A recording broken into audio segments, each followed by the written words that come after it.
आज हम परमेश्वर का वचन मनन करते हैं।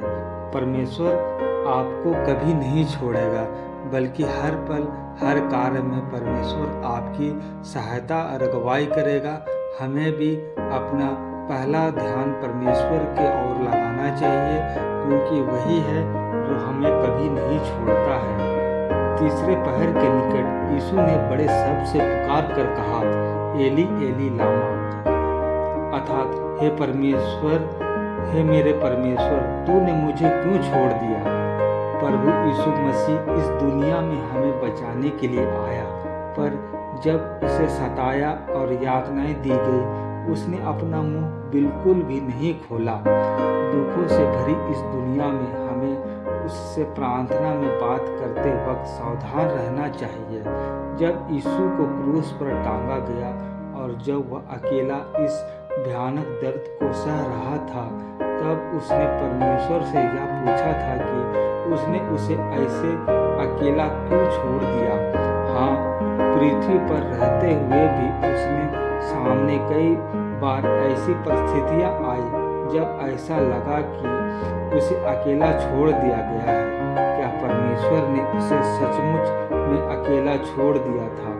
नहीं, उसकी मृत्यु के दिन बाद वह मृतकों में से जी उठा। आज वह स्वर्ग में अपने पिता के दाहिने तरफ बैठा है। इस वक्त हो सकता है कि आपको आपके पति या पत्नी ने छोड़ दिया हो, अथवा लोगों ने आपको अस्वीकार कर दिया हो, और हो सकता है कि आप आधम दरिद्रता की हालत में हो कि रोज की जरूरतों को पूरा करने के लिए भी आपके पास पर्याप्त पैसा ना हो सकता है कि आप बीमारी में या बुढ़ापे में किसी दयनीय स्थिति में हो, किंतु आप हर परिस्थिति में परमेश्वर की ओर देखिए और प्रभु यीशु की तरह धीरज के साथ सारे दुखों और मुसीबतों को सहते जाइए।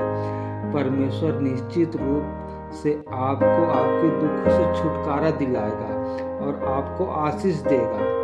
एक बार जापानियों ने फिलिपियों को हरा दिया और उन पर नियंत्रण कर लिया। फिलिपी सिपाहियों को कब्जे में कर उन्हें कैद कर लिया गया। निर्दय और बेरहम जापानी सिपाहियों ने उनके हाथ पैर बांध दिए और जीवित अवस्था में ही उनका मांस काटकर पकाया और खाया भी।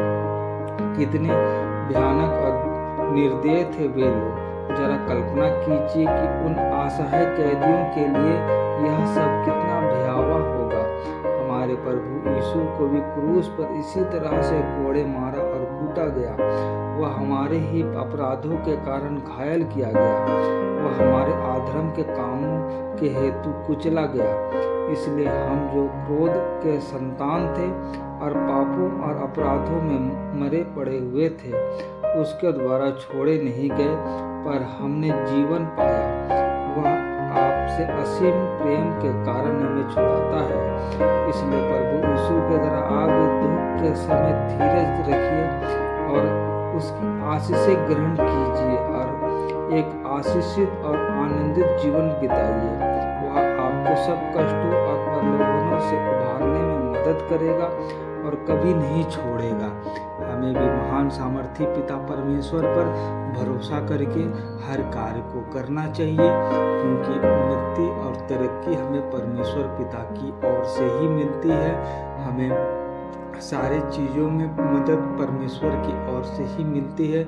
हमें परमेश्वर के सारी विधियों को, आज्ञाओं को मानना चाहिए। हमें उसके रास्तों पर हमें चलना चाहिए, क्योंकि हमें परमेश्वर पिता बढ़ाते हैं।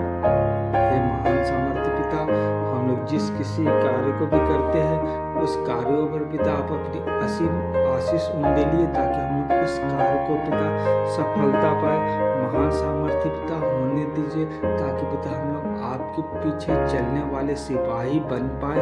होने दीजिए महान सामर्थ्य पिता, तमाम हमें मुसीबत और कष्टों से हमें छुड़ा के हमें बचाइए पिता। प्रिय प्रभु, हालांकि ऐसा लगता था कि मेरे पापों के कारण परमेश्वर ने तुझे छोड़ दिया था, किंतु तूने अपने स्वर्गीय पिता की इच्छा को पूरा किया और क्रूस पर विजय प्राप्त की।